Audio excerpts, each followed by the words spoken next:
sa pagmamahal mo. Huwag mong pilitin. Dahil kung hindi kayo, hindi kayo. Amen ba yan?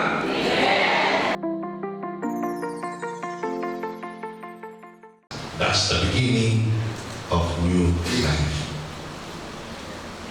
Sipin mo yan?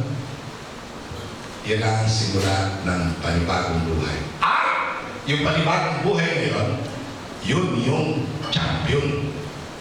Sino yung champion? Ako, ikaw. Ha? Magtakin mo sa sinapupunan pa lang ni nanay, champion ka na. At sinong pumili sa iyo?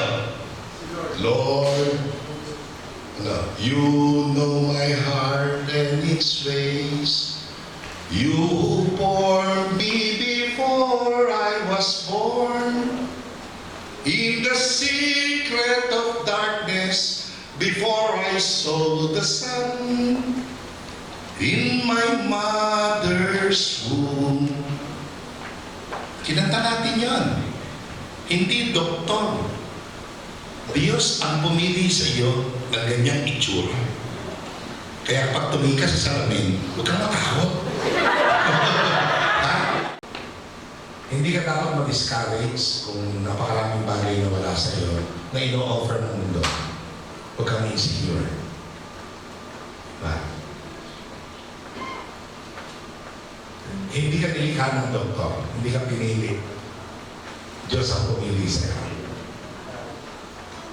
May dahilan na napakaganda kung bakit ginawa yun ng Diyos.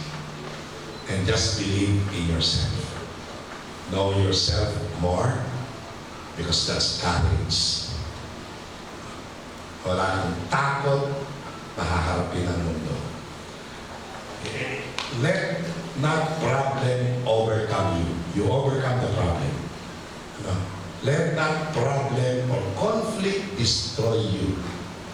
You overcome them. Amen ba yan? Amen.